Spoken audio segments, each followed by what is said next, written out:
오늘의 사연 시작합니다. 안녕하세요. 저는 30대 중반 평범한 유부남입니다.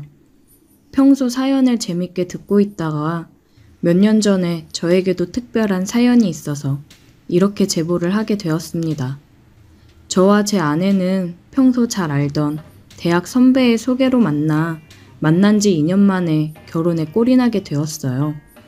아내와 제가 특히나 잘 맞았던 부분은 둘 다 여행을 좋아하고 활동적인 성격이라 액티비티를 즐겼어요. 아내와는 여름에는 수영과 서핑보드, 겨울에는 스키와 스노우보드를 주로 즐기며 등산이나 조깅 등의 데일리 운동도 늘 함께 했습니다. 그 덕분인지 아내는 탄탄하고 늘씬한 몸매를 가졌어요. 지금도 애가 있다고 하면 다들 놀랄 정도로 몸매가 대단합니다. 본인도 그 사실을 잘 알고 있어서 연애할 때는 곧잘 몸매가 부각되는 옷을 입곤 했는데 그때마다 여자며 남자며 다들 제 아내를 힐끔힐끔 대는 게 눈에 보일 정도였죠. 이런 여자가 내 아내라는 게 너무 자랑스럽기도 했고 행복했습니다. 물론 저도 운동이 취미라 근육이나 체력에는 자신 있었습니다. 육체적인 활동으로 스트레스를 푸는 편이라 저에게는 집에만 가만히 있는 게 고역이었어요. 아내와는 결혼 후에도 늘 함께 운동을 다니다가 직장 선배의 추천으로 산악회를 가입하게 되었어요. 매주 일요일마다 아내와 산악회 활동을 하는 게 일상이 되어버렸었죠. 문제는 아내가 임신을 하면서 시작되었습니다. 처음에는 제게도 드디어 아이가 생겨서 기뻤습니다. 아내가 몰래 혼자서 산부인과를 다녀와 찍은 초음파 사진을 보여주더라고요. 여보, 이제 당신도 아기 아빠 됐어. 울먹이면서 얘기를 하는 아내를 보는데 저도 너무 울컥하면서 눈물이 나더라고요. 와, 여보, 너무 고마워. 와, 우리가 부모라니. 뭐 먹고 싶은 거 없어? 말만 해. 내가 다 사줄게. 정말 저희는 세상을 다 가진 듯한 행복감을 느꼈습니다. 하지만 임신은 정말 쉬운 일이 아니더라고요. 아내는 입덧이 심해서 잘 먹지도 못하고 몸이 힘드니 계속 화를 내고 짜증이 많아졌었습니다. 감정 기복도 심해 웃다가 울다가를 오르락 내리락 하는데 저도 점점 힘들어지더군요. 압니다. 이럴 때일수록 아내 곁에서 아내를 돌봐야 한다는 것을. 그래서 저도 최선을 다했습니다. 근무 시간을 제외한 모든 시간을 아내 곁에 있으려고 노력했어요. 제가 정성을 다해 아내를 돌보자 아내도 고맙고 미안해 했습니다. 저는 당연히 제 일을 하고 있을 뿐이라며 아내를 달랬습니다. 하지만 저도 미칠 것 같더라고요. 평일이고 주말이고 항상 집에서 아내를 돌보자니 활동적인 것을 좋아해 집에 있는 게 고역인 제게는 하루하루가 힘들었습니다. 스트레스를 풀 곳이 없어서 두통이 심해졌어요. 그렇게 타이레놀 먹으며 하루하루를 연명하고 있었습니다. 그런데 어느 주말에 쉬고 있는데 아내가 대뜸 엄마가 해준 밥이 먹고 싶다고 하더라고요. 처갓댁이 그래도 가까운 곳에 있어 바로 아내를 데리고 처갓집으로 갔습니다. 그렇게 입덧이 심해 아무것도 못 먹던 아내가 정말 엄마가 해준 밥이 먹고 싶었는지 너무 잘 먹더라고요. 처가에서도 그런 아내가 안쓰러웠는지 애 낳을 때까지는 그냥 여기서 지내라며 너가 좋아하는 거 많이 해주겠다고 아내를 붙잡았습니다. 고민을 하다가 아내의 입덧이 끝날 때까지는 처가에서 지내기로 했습니다. 아내는 제 식사나 이런 걸 걱정했지만 저는 신경 쓰지 말고 푹 쉬라고 얘기했어요. 저야 회사에서 먹고 시켜 먹어도 되고 저희 집에 가끔 가서 먹어도 되니까요. 여보, 너무 고마워. 내가 입덧하느라 힘들어서 그동안 짜증도 많이 냈는데 다 이해하고 받아줘서 고마워. 입덧 괜찮아지면 내가 맛있는 것도 많이 해줄게. 조금만 고생해줘. 고맙긴 당연히 해야 되는 건데.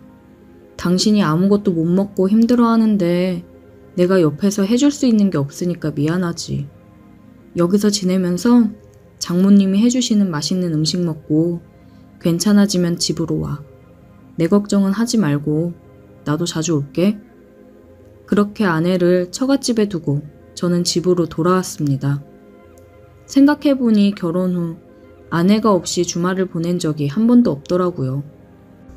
그래서 막상 아내를 처가에 데려다주고 집에 오는데 좀 허전하긴 하더군요. 그래도 몸도 좀 풀고 바람도 쐴 겸 한강에 자전거를 타러 나갔습니다. 바람을 맞으며 달리는데 정말 행복했어요. 저녁에는 오랜만에 친구를 만나 한잔 했습니다. 오랜만에 맥주를 마시니 그렇게 좋을 수가 없더군요. 다음 날에는 오랜만에 산악회에 나갔어요. 아내가 임신한 후로는 나간 적이 없었거든요. 새로 들어온 멤버가 있었는데 눈에 확 들어왔습니다. 그 여자분은 야외 활동을 한 번도 하지 않은 것처럼 정말 새하얀 피부에 여리여리한 체구를 가지고 있었어요. 산행을 시작하자 다들 하나둘씩 무리를 지어 이동하는데 저와 그 여자분만 일행이 없어 자연스레 산행을 같이 하게 되었습니다. 이런저런 얘기를 나누며 산을 오르는데 그녀는 산악회를 시작한 지 얼마 되지 않았다고 하더라고요. 그래서 그런지 등산 초반부터 힘들어하길래 옆에서 부축해주며 그녀의 페이스에 맞춰 오르다 보니 저희만 많이 뒤처져 있었습니다. 그녀는 많이 미안해했지만 저는 괜찮다며 꼭 정상 등반을 해야 하는 건 아니니 무리하지 말라며 그녀를 안심시켰습니다. 결국 저희는 중간에서 내려오는 무리를 만나 함께 하산했어요. 그렇게 뒤풀이도 함께 가서 금방 친해지게 되었어요. 다음 주에도 산악회에 나가자 그녀가 반갑다는 듯이 제게 인사를 건네며 제 옆으로 왔습니다. 그렇게 매주 산행을 함께하며 우린 점점 더 가까워졌어요. 그러던 어느 날 그녀에게서 연락이 왔습니다. 산악회 단톡방에서 저를 보고는 저에게만 따로 연락을 했더라고요. 토요일에 시간이 되면 산악 장비를 사고 싶은데 자기는 봐도 잘 모르니 혹시 같이 가줄 수 있냐고 묻더군요. 흔쾌히 수락했습니다. 그렇게 매주 일요일에 만나던 그녀를 토요일에도 만나게 되었어요. 처음에 그녀를 본 순간 사실 깜짝 놀랐습니다. 항상 등산복을 입고 있던 그녀를 보다가 하얀 원피스를 입은 모습을 보는데 그녀의 하얀 피부가 더 부각되어 그렇게 청순 가련할 수가 없었어요. 너무 예쁘더군요. 제가 살짝 벙쪄 있자 뭘 그렇게 서 있냐며 자연스레 제 손을 잡아 이끌더군요. 사실 산행하면서 도와주느냐 항상 손을 잡았지만 이때는 좀 묘했습니다. 데이트를 하는 것 같더라고요. 그렇게 그녀의 손에 이끌려 매장에 들어가 신발이며 스틱, 가방 등등을 샀어요. 꽤 장비가 많아 혼자 들고 가긴 무거워 보여 집까지 데려다 주었습니다. 물건을 같이 들어주다 보니 자연스레 그녀의 집에 들어가게 되었어요. 혼자 사는 집 치고는 꽤 넓더라고요. 그녀는 오늘 고마웠다며 저녁이라도 먹고 가라며 저를 붙잡았습니다. 그렇게 그녀의 집에서 단둘이 치맥을 하게 되었어요. 그녀는 제 옆에 앉아서 계속 웃으며 스킨십을 하는데 저도 아내랑 떨어져 있은 지 오래되어 금방 몸이 달아오르더군요. 그래서 저도 대담하게 그녀에게 다가갔습니다. 거부하지 않더라고요. 자연스레 그녀의 허리를 감싸 안고 키스를 했습니다. 그리고 그녀와 함께 좋은 시간을 보냈어요. 체력이 좋은 줄은 알았지만 이 정도일 줄은 몰랐다며 하지만 그래서 더 좋았다고 하더군요. 저도 오랜만이라 그런지 원래의 저보다 더 대담해졌었거든요. 그 후로는 매주 토요일 밤마다 우리는 만나 뜨거운 시간을 보내고 함께 산악회를 다녀왔습니다. 등반 후에는 저는 가끔 아내를 보러 갔어요. 아내에게 살짝 미안한 마음이 들어 그만큼 아내에게도 헌신했습니다. 산악회에서 그녀를 만난 후에는 쌓이는 게 없이 모든 것을 내보낼 수 있어서 정말 개운했습니다. 한 번은 천천히 산행을 하면서 일부러 일행들과 뒤처져 인적이 드문 곳으로 가서 좋은 시간을 보내고는 했습니다. 짜릿하게 그녀와의 만남을 지속하다가 아내의 출산 예정일이 임박해 오면서 산악회에 소홀해졌습니다. 아이를 낳고 나서는 말할 것도 없이 거의 나가지 못하게 되었고요. 그렇게 자연스럽게 그녀와는 멀어졌습니다. 지금 저희 부부는 아이를 돌보느냐 정신이 없어요. 그치만 산악회에서 만난 그녀가 종종 생각이 나더라고요.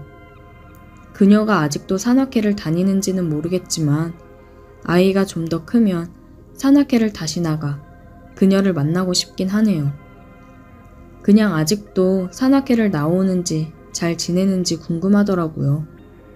지금 제 아이는 너무나도 사랑스럽지만 빨리 커서 아내와 단둘이 주말마다 산행이든 뭐든 다니고 싶어요. 함께 했던 모든 액티비티들이 그립습니다. 근데 사실 아이를 키우는 게 그 어떤 운동보다 체력 소모가 큰 것 같긴 합니다. 늘 피곤하네요. 체력만큼은 자신 있었는데 저도 나이를 먹어서 그런 건가요? 그냥 요즘 따라 그녀가 자주 생각이 나서 사연을 보내봤습니다.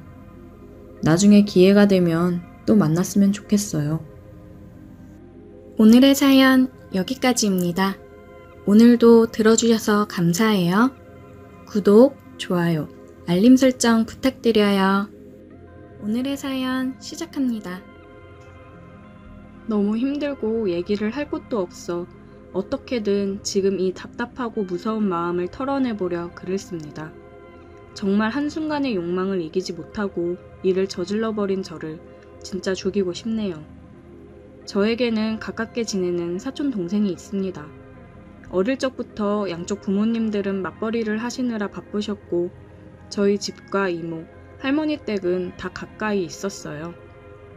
그래서 저희는 바쁘신 부모님을 대신해 항상 어린이집이 끝나면 할머니네 가서 같이 놀면서 있다가 부모님들이 퇴근을 하고 데리러 오고 그랬습니다. 그래서 사촌동생과는 함께 지내는 시간이 많았어요. 저희 둘 다 외동이었고 매일 둘이서 놀다 보니까 서로 친남매나 다름이 없었습니다.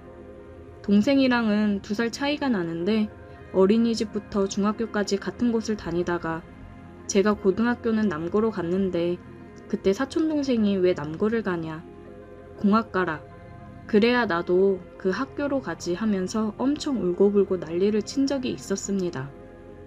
약간 저한테 집착 아닌 집착을 하기는 했었어요. 동생은 그냥 우리가 어릴 때부터 항상 붙어 있었기 때문인지 대학교도 무조건 같은 대학교 갈 거라고 했습니다. 저는 그냥 항상 웃어 넘겼어요. 같은 대학 가려면 공부나 열심히 해라 이러면서 웃어 넘겼습니다. 그리고 저는 성인이 되어서 대학에 갔고 인서울을 해서 독립을 시작했습니다. 고향을 떠나 서울에서 새로운 시작을 하려고 하니 기대되고 설레었어요.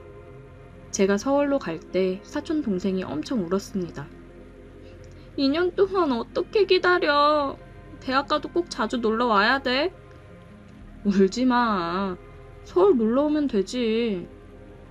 조금만 기다려. 나도 꼭 오빠가 간 대학 갈 거야. 그래, 너도 조금만 더 열심히 하면 나랑 같은 대학 갈 수 있어. 지금도 충분히 잘하고 있으니까 잘 될 거야. 제가 대학을 잘 간 편이라 더 열심히 공부해서 같은 대학 오라고 응원을 해줬습니다. 그렇게 저는 즐거운 대학 생활을 하고 있었고 학창시절 연애를 몇 번 했지만 대부분 얼마 못 가 이별을 통보받았어서 제대로 된 연애를 못 해봤습니다. 그래서 대학 가면 제대로 된 연애를 해보자 싶어서 소개팅도 많이 나가고 그랬어요. 그러다 마음에 드는 여자를 만나서 6개월간 연애를 했습니다. 그렇게 행복하게 연애를 하고 있었고 사촌 동생한테 연락이 왔어요. 오빠! 나 오빠랑 같은 대학 합격했다? 나도 이제 곧 서울 가니까 기다려. 그리고 나도 서울 가면 자취해야 되는데 그냥 오빠랑 같이 살까? 와, 축하해. 너 진짜 열심히 했구나. 근데 아무래도 같이 사는 건 좀 불편할 것 같아. 여자친구가 집에 자주 놀러 오기도 하고 다른 사람이랑 같이 지내는 건 나도 조금 불편해서. 지금 여자친구 때문에 나랑 같이 못 산다는 거야? 나랑 같이 지내면 월세도 아끼고 좋은데. 너무해, 오빠. 동생이 울어서 조금 당황했습니다. 미안해, 유선아. 나도 혼자 지내다 보니까 혼자 있는 게 편하고 집에 여자친구뿐 아니라 친구들도 자주 와서 놀 때도 있고 술 먹고 자고 가는 친구들도 있고 그래서 많이 불편할 것 같아서 그래.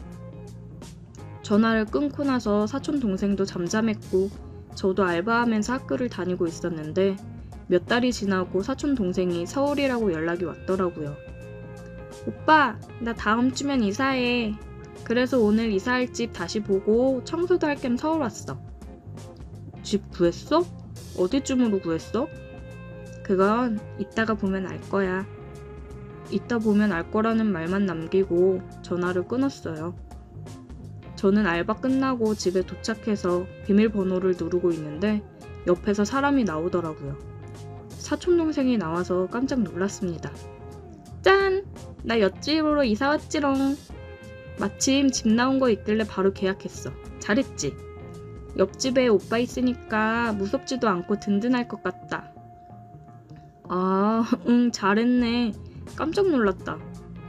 처음 독립해서 시작하는 타지 생활이니 무서울만 하지 싶어 옆집으로 이사 왔다니 다행이다 싶었습니다.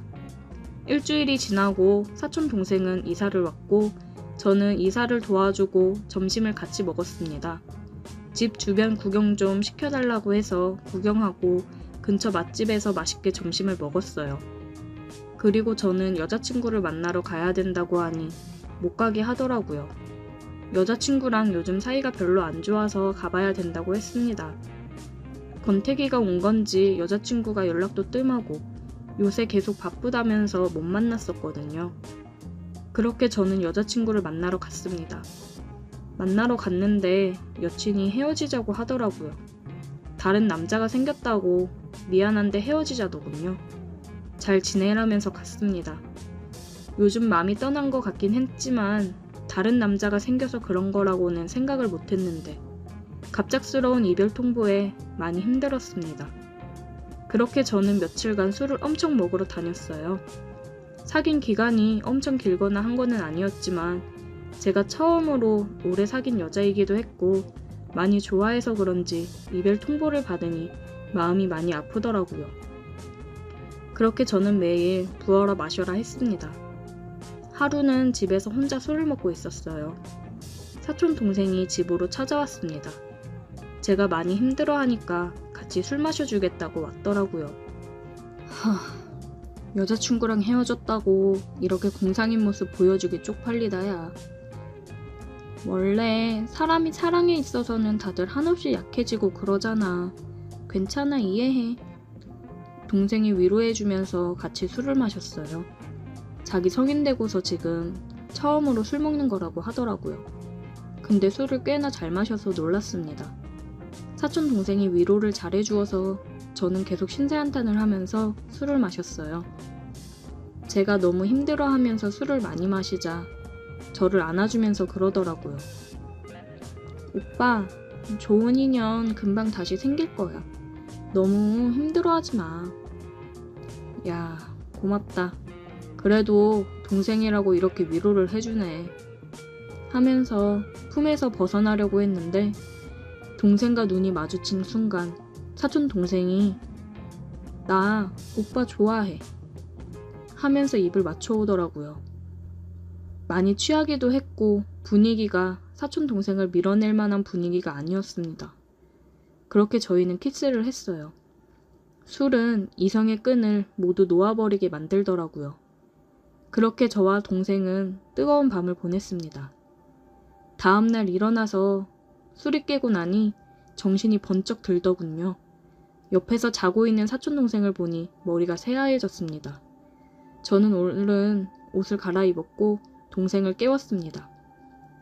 유선아, 내가 진짜 미안하다. 너무 많이 취했었나봐. 내가 제정신이 아니었어. 오빠, 미안할 게 뭐가 있어? 우리 서로 사랑해서 그런 건데 왜 미안해? 미안해. 그냥 술에 취해서 실수한 거야. 정말 미안해. 그러니 사촌동생이 돌변하더라고요.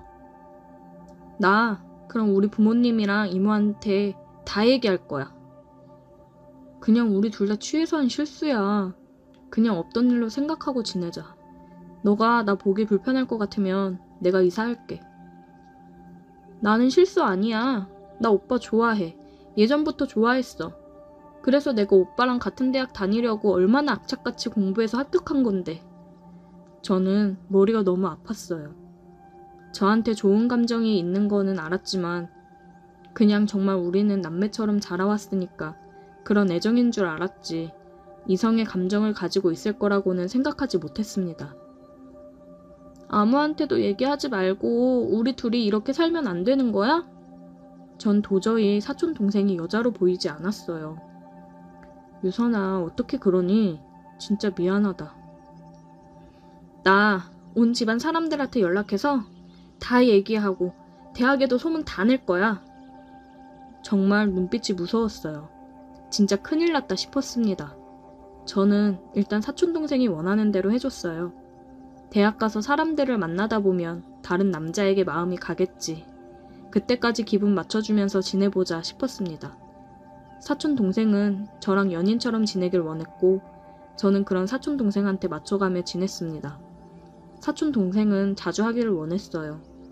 키스하고 할 때마다 제 마음은 점점 무거운 무언가가 가슴을 짓누르는 듯 했습니다. 저는 계속해서 정말 후회하지 말고 다시 한번 잘 생각해보라며 설득했지만 그럴 때마다 사촌동생은 저를 협박했습니다. 정말 시간이 지날수록 무서워졌어요. 이 관계를 계속 유지하는 게 맞는 걸까요? 어디 멀리 해외라도 가고 싶은데 그래도 쫓아올 것 같고 떠난다고 한들 가만히 있지 않고 저를 쓰레기로 만들 게 분명하니 이러지도 저러지도 못하고 죽겠습니다. 제가 어떻게 해야 되는 걸까요? 정말 술 취해 한순간의 실수로 제 인생은 나락으로 빠졌습니다. 오늘의 사연 여기까지입니다. 오늘도 들어주셔서 감사해요. 구독, 좋아요, 알림 설정 부탁드려요. 오늘의 사연 시작합니다. 안녕하세요. 저는 은행에 다니는 30대 여자입니다. 아직 결혼은 안 했고 솔로예요. 얼마 전 회사를 다니면서 있었던 일 때문에 너무 힘이 들어서 어디라도 털어놔야 될 것 같아서 이렇게 글을 적어보네요. 한 2달 전부터 저희 지점에 자주 오는 고객이 있었습니다. 나이는 40초 되는 남자인데 돈이 많은 고객이라 저희 지점 VIP입니다. 예금도 몇십억씩 넣고 보험 상품도 있는데 몇 개씩 가입하고 지점 입장에서는 완전 VIP 중에도 VIP죠. 최근 이쪽으로 이사를 온 건지 2달 전부터 저희 지점이랑 거래를 했습니다. 제가 대부분 응대를 했는데 항상 올 때마다 웃기지도 않은 농담을 하고 굉장히 껄떡대는 느낌을 받고 그랬었어요. 그래서 응대를 할 때마다 조금 불편했습니다. 문을 열고 들어오면 저 인간 또 왔네 이러면서 속마음과는 다르게 웃는 얼굴로 맞이하고는 했어요. 그런데 시간이 지날수록 점점 도가 지나치더라고요. 미주씨, 오늘 일 끝나고 뭐해요? 네? 저 오늘 친구랑 약속 있어서 저녁 먹으러 가요. 남자? 아니요, 그냥 여자인 친구예요. 에이, 남자죠? 아니에요. 미주씨 남창 엄청 많을 것 같은데. 친구랑 남자들 꼬시러 가는 건가? 네? 그게 무슨 말씀이세요? 말씀이 지나치시네요. 에이, 농담. 미주씨 화난 거 아니죠? 네, 아니에요. 처리 다 됐습니다. 조심히 가세요. 미주씨 기분 풀고요. 내일 또 올게요. 네, 안녕히 가세요. 매번 와서 시덥지 않은 소리를 해대면서 갔어요. 자꾸 ATM기에서 충분히 빠르게 업무 처리가 가능하고 정말 작은 입금액들을 나눠서 매일 가지고 오더라고요. 그렇게 한참을 앉아서 쓸데없는 말을 하고 갑니다. 매번 팀장님한테 어떻게 좀 해달라고 눈치를 보내고는 하는데 그냥 다들 무시해요. 괜히 심기 건드렸다가 거래 끊기면 손해니까요. 그냥 저보고 참으라고 하더라고요. 미주씨, 오늘은 뭐해요? 아, 저 오늘 너무 피곤해서 집에 일찍 들어가서 쉬려고요. 내가 피로 싹 풀리게 해줄 수 있는데 오늘 나랑 저녁 먹을래요? 아니요, 죄송해요. 제가 너무 피곤해서요. 아, 거참 미주씨 너무 튕기시네. 한두 번도 아니고 밥 한 번 먹어주는 게 그렇게 힘들어요? 사적으로 고객님들이랑은 거리를 두는 게 맞다고 생각을 해서요. 죄송합니다. 뭐 그리 대단하다고 고객이랑 거리를 둬? 기분 나쁘네. 맨날 이 남자 저 남자 다른 남자들 만나고 다닐 거 아니야. 그거랑 나랑 같이 저녁 먹는 거랑 뭐가 다르다고 이렇게 정색을 하면서 말해? 고객님, 죄송하지만 저번에도 말씀드렸잖아요. 말 좀 가려가며 해주세요. 저 그렇게 남자들 막 만나고 다니는 사람 아니고요. 고객님이랑 따로 저녁 먹을 생각 없습니다. 업무 처리 끝났으니 이만 가주세요. 다른 고객님 기다리셔서요. 말하는 거 봐라. 이쁘다 이쁘다 해주니까 말하는 싸가지 보소. 내가 거래 끊는다고 하면 너 어떡할래? 그때도 이렇게 당당하고 싸가지 없게 네가 나한테 얘기할 수 있을 것 같아? 고객님, 진정하시고요. 야, 여기 상무 나오라 그래. 직원 교육을 이따위로 하는 게 말이 돼? 뒤쪽에 있던 상무님이 와서 고객을 데리고 VIP실로 가더라고요. 옆에 있는 언니는 너무 마음 쓰지 말라고 화장실이라도 잠깐 갔다 오라고 했습니다. 저는 너무 당황스럽고 짜증이 나서 화장실에 가 손을 씻고 마음을 진정시키고 있었어요. 그리고 다시 창구에 앉아서 고객을 응대했고 한참을 들어가서 얘기하고 나와서는 제가 있는 쪽을 쳐다보며 비웃으며 나가더군요. 비웃는 그 얼굴을 보는데 기분이 더러워졌습니다. 업무가 끝나고 다들 퇴근시키고 상무님이 저를 VIP실로 들어오라고 불렀어요. 이미주 씨, 왜 괜히 사람 심기를 건드려서 일을 이 지경으로 만들어? 어? 상무님, 그게 아니라 제가 몇 번이나 말씀드렸잖아요. 매번 선 넘는 말들 한다고요. 그 몇 마디 한 게 뭐 그리 기분 나쁘다고 그래, 어? 그 사람이 예금 얼마나 넣었는지 알잖아. 그거 당장 뺀다고 난리야. 보험도 다 해지한다고 하고. 그러면 우리 손해가 얼만지나 알아? 사람이 왜 이렇게 생각이 짧아. 내일 일찍 퇴근시켜줄 테니까 고객 찾아가서 사과하고 다시 마음 돌려놓고 와. 상무님, 그건 아닌 것 같습니다. 엄연히 제가 피해를 계속 입고 있는 건데 왜 제가 잘못이라는 것처럼 말씀을 하세요? 그 고객, 우리랑 거래 끊는다고 하면 이미주 씨 여기서 계속 일할 생각 접어야 돼. 미주 씨 당장 자르라고 난리도 아니야. 이거 컴플레인 계속 커지면 진짜 미주 씨 자리 보존 못해. 잘 생각해. 네, 알겠습니다. 일단 그렇게 알고 있을게요. 그래, 잘 생각해 미주 씨. 그냥 눈 한번 딱 감고 사과하면 끝날 일이야. 어? 알겠지? 네, 가볼게요. 정말 제가 뭘 그렇게 잘못한 건지 모르겠지만 저는 그 사람을 찾아가서 사과를 해야 되는 입장이 되었습니다. 돈 없는 제가 죄인 거죠. 다음날 출근해서 일에 집중이 하나도 안 되더라고요. 어떻게 시간이 흘러갔는지 기억도 안 났습니다. 마감하자마자 상무님이 먼저 퇴근하라고 하더라고요. 저한테 그 고객 전화번호도 전해줬습니다. 약속 장소랑 시간을 알려줬는데 도착하면 연락해보라고 하더라고요. 알겠다고 하고 약속 장소로 갔습니다. 아, 안녕하세요. 왔어요? 네, 고객님 저번에는 정말 죄송했어요. 제가 요즘 힘든 일이 있어서 너무 예민하게 반응을 했나봐요. 죄송합니다. 에이, 언제까지 그렇게 고객님 할 거야, 어? 왜 이렇게 거리를 두고 그러냐?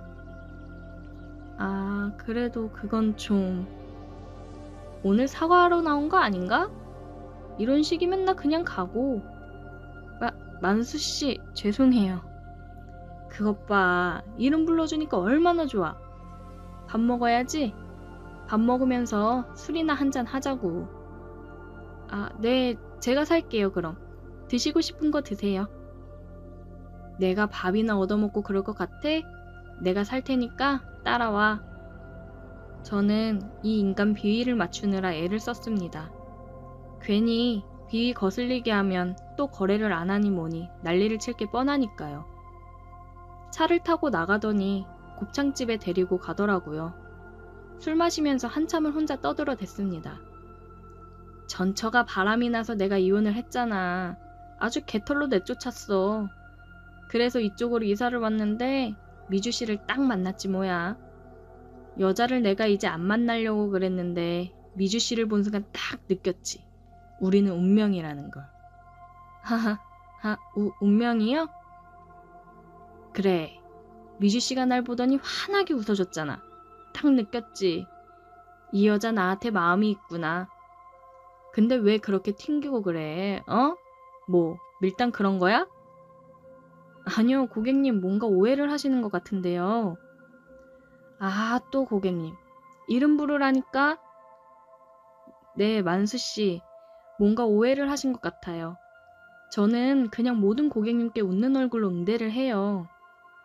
참, 속이려고 하지 않아도 된다니까. 자, 술이나 먹자고.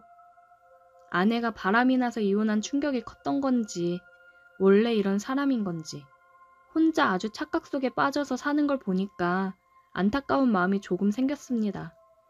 그래서 떠들어대는 소리를 들어주며 술을 마셨어요. 다 먹었으면 일어날까? 네. 곱창집을 나오는데 어깨동무를 하더라고요. 저 만수씨 많이 취하셨나 봐요. 어깨동무 하시는 건 좀... 어허, 술 잘 마셔놓고 왜 이러나? 또 자꾸 이렇게 성 그을 거야? 저는 어깨동무를 한 채로 차에 데려다 놓고 대리를 불러주고 집에 갈 생각이었습니다. 근데 차가 있는 쪽이 아니라 다른 곳으로 가더라고요. 저 만수씨, 그쪽으로 가는 게 아니라 이쪽으로 가셔야 돼요. 무슨 소리야? 우리 2차 가야지. 2차요? 아, 저 시간이 너무 늦어서 저 집에 가봐야 해서요. 아니, 내 마음이 다 풀려야 되는 거 아니야? 얼른 따라와. 가자는 곳으로 갔더니 모텔 앞에 멈춰 서더라고요.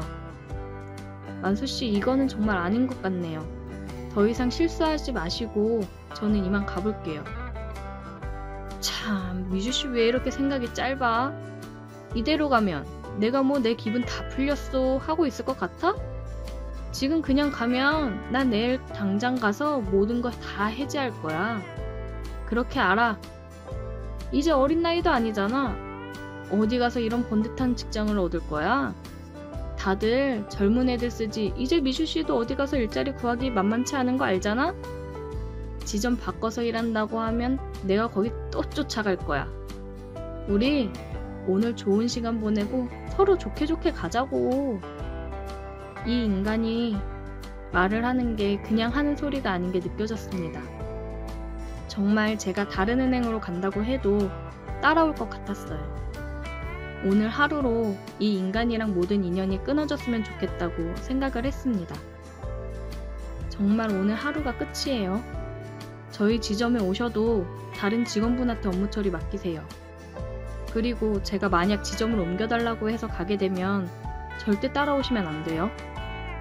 알겠어. 걱정하지 마. 들어가자고. 그렇게 이 인간과 모텔에 들어왔습니다.